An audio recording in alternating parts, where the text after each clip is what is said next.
ಸ್ನೇಹಿತರೆ ನಮಸ್ಕಾರ.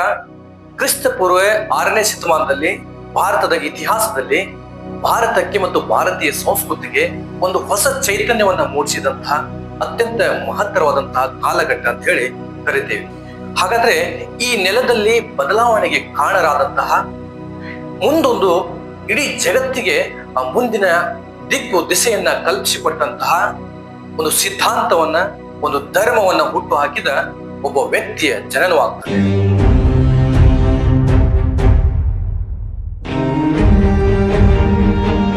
ಆ ವ್ಯಕ್ತಿ ಇಡೀ ಜಗತ್ತಿಗೆ ಸರಳತೆ ಮತ್ತು ಮಾನವೀಯತೆಯ ರೂಪದಲ್ಲಿ ಪರಿಚಯವಾಗ್ತಾರೆ. ಅವರನ್ನ ಏಷ್ಯಾ ಖಂಡದ ಬೆಳಕು ಅಂತ ಹೇಳಿ ಕರಿತೇವೆ. ಅವರು ಭಾರತದ ಸಾಂಸ್ಕೃತಿಕ ರಾಯಭಾರಿಯಾಗಿರ್ತಾರೆ. ಹೀಗಾಗಿ ವಿಶ್ವದ ಇತಿಹಾಸದಲ್ಲಿ ಕ್ರಿಸ್ತ ಪೂರ್ವ 6ನೇ ಶತಮಾನವನ್ನ ಅತ್ಯಂತ ಮಹತ್ತರವಾದಂತಹ ಕಾಲಘಟ್ಟ ಅಂತ ಹೇಳಿ ಕರಿತೇವೆ. ಹಾಗಾದ್ರೆ ಈ ಒಂದು ಕಾಲಘಟ್ಟದಲ್ಲಿ ಜನಿಸಿದಂತಹ ಆ ಮಹಾನ್ ಚೇತನ ಯಾರು? ಅವರೇ ಬೇರೆ ಯಾರು ಅಲ್ಲ, ಗೌತಮ ಬುದ್ಧ.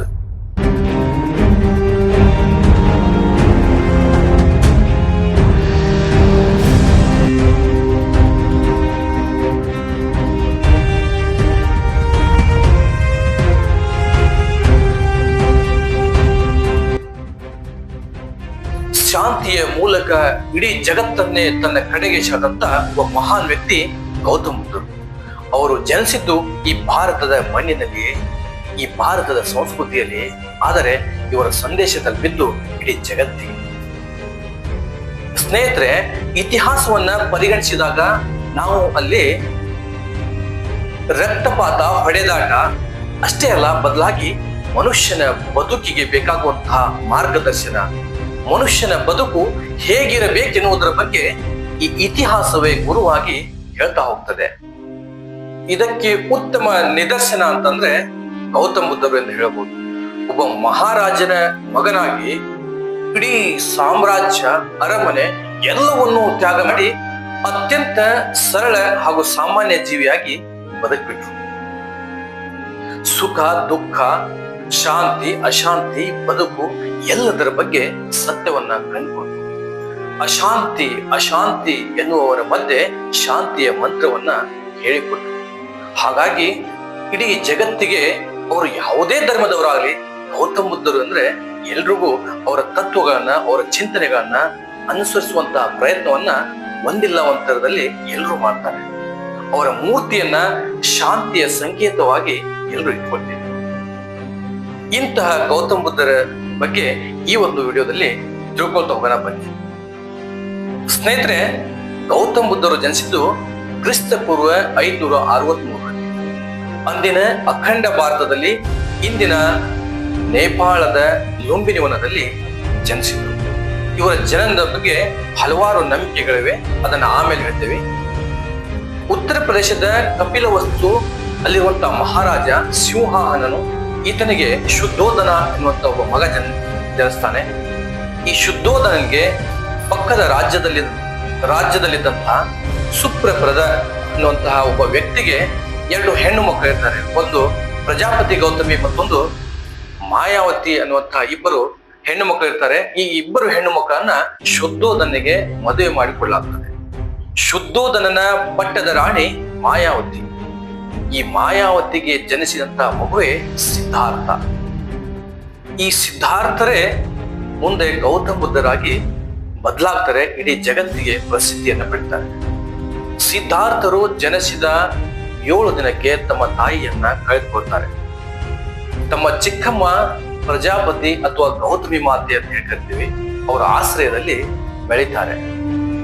ಇವರನ್ನ ಅತ್ಯಂತ ಸುಖಭೋಗಗಳಲ್ಲಿ ಬೆಳೆಸಲಾಗ್ತದೆ.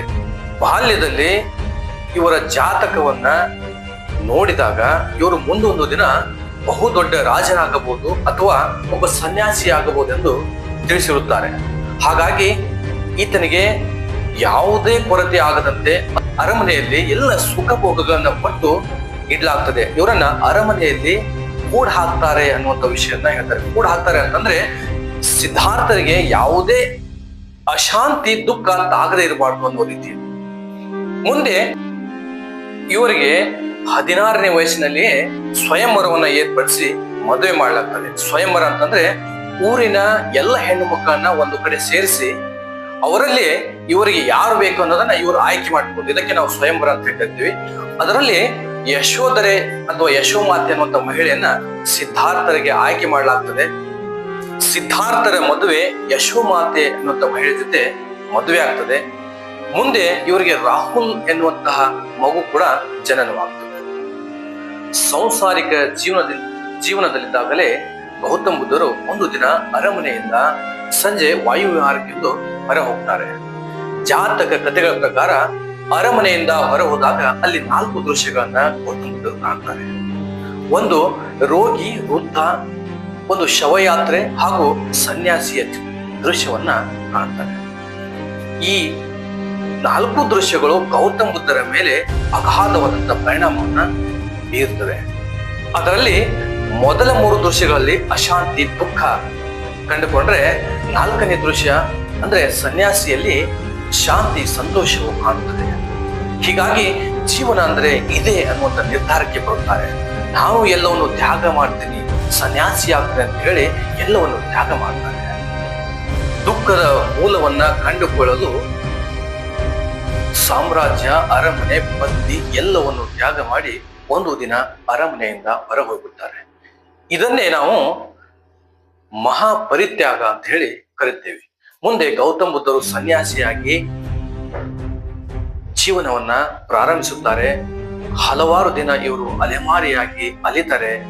ಮುಂದೊಂದು ದಿನ ಇವರು ಬಿಹಾರ್ ರಾಜ್ಯದ ಸುಮಾರು 100 ಕಿಲೋಮೀಟರ್ ದೂರದಲ್ಲಿರುವಂತಹ ಗಯಾ ಎನ್ನುವಂಥ ಪ್ರದೇಶದಲ್ಲಿ ಅಲ್ಲಿ ನಿರಂಜನ ಅಥವಾ ನೀಲಾಂಜನ ಅಂತ ನದಿಯ ಪಕ್ಕದಲ್ಲಿ ಅರಳಿ ಮರದ ಕೆಳಗೆ ಇವರು ಧ್ಯಾನಕ್ಕೆ ಕೂತ್ಕೋತಾರೆ. ದೀರ್ಘ ಧ್ಯಾನವನ್ನ ಮಾಡ್ತಾರೆ. ಸುಮಾರು 48 ದಿನಗಳ ಕಾಲ ದೀರ್ಘ ಧ್ಯಾನವನ್ನ ಮಾಡ್ತಾರೆ. 49ನೇ ದಿನ ಇವರಿಗೆ ಜ್ಞಾನೋದಯ ಆಗ್ತದೆ. ಅಲ್ಲಿಗೆ ಇವರು ಸಿದ್ಧಾರ್ಥರಿಂದ ಗೌತಮ್ ಬುದ್ಧರಾಗಿ ಬದಲಾಗ್ತಾರೆ. ಇಡೀ ಜಗತ್ತಿಗೆ ಪ್ರಸಿದ್ಧಿಯಾಗ್ತಾರೆ. ಗೌತಮ ಬುದ್ಧ ಅಂತಂದ್ರೆ ಗೌತಮ ಅಂದ ಇದರ ಅರ್ಥ ಕತ್ತಲೆಯನ್ನ ಕಳೆದವನು.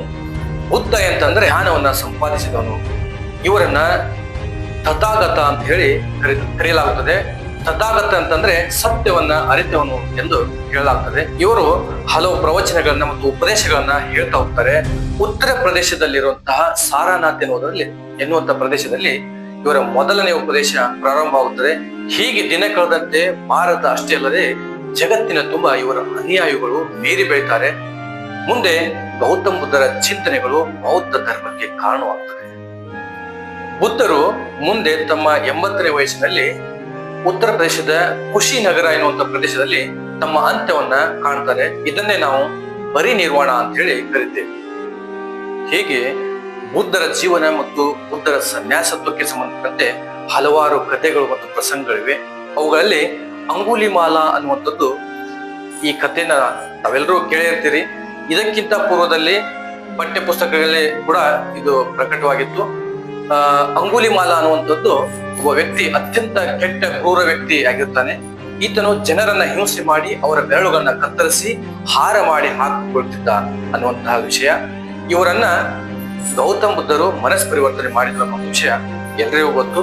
ಹೀಗೆ ನಾವು ಗೌತಮ್ ಬುದ್ಧರು ಮತ್ತು ಅವರ ಜೀವನದ ಬಗ್ಗೆ ತಿಳ್ಕೊಳ್ತಾ ಹೋದ್ರೆ ತುಂಬಾ ವಿಷಯಗಳಿವೆ. ಬಳಿಕ ಗೌತಮ್ ಬುದ್ಧರ ಜನನ, ಮರಣ ಮತ್ತು ಜ್ಞಾನೋದಯ ಈ 3 ಒಂದೇ ದಿನ ಸಂಭವಿಸುವೆ ಎಂದು ಹೇಳಲಾಗ್ತದೆ. ಹಾಗಾಗಿ ಪ್ರತಿ ವರ್ಷ ಬೌದ್ಧ ಪೂರ್ಣಿಮೆ ದಿನದಂದು ಬೌದ್ಧ ಧರ್ಮದ ಅನುಯಾಯಿಗಳು ಅತ್ಯಂತ ಪವಿತ್ರ ಅಂತ ಹೇಳಿ ಆಚರಿಸ್ತಾರೆ. ಇಲ್ಲಿವರೆಗೆ ಈ ಒಂದು ವಿಡಿಯೋ ನೋಡಿದ್ದಕ್ಕೆ ತಮ್ಗೆಲ್ರಿಗೂ ಧನ್ಯವಾದಗಳು. ಮುಂದಿನ ವಿಡಿಯೋದಲ್ಲಿ ಗೌತಮ್ ಬುದ್ಧರಿಗೆ ಜ್ಞಾನೋದಯವಾದಂತಹ ಸ್ಥಳ ಗಯಾಕ್ಕೆ ಭೇಟಿ ಕೊಡಲಿದ್ದೇವೆ. ಅಲ್ಲಿಯ ವಿಶೇಷತೆಗಳ ಬಗ್ಗೆ ಮುಂದಿನ ವಿಡಿಯೋದಲ್ಲಿ ತಮ್ಮೆಲ್ಲರ ಜೊತೆ ಹಂಚಿಕೊಳ್ತೇವೆ. ಮತ್ತೆ ಭೇಟಿಯಾಗೋಣ. ನಮಸ್ತೆ. ಜೈ ಹಿಂದ್.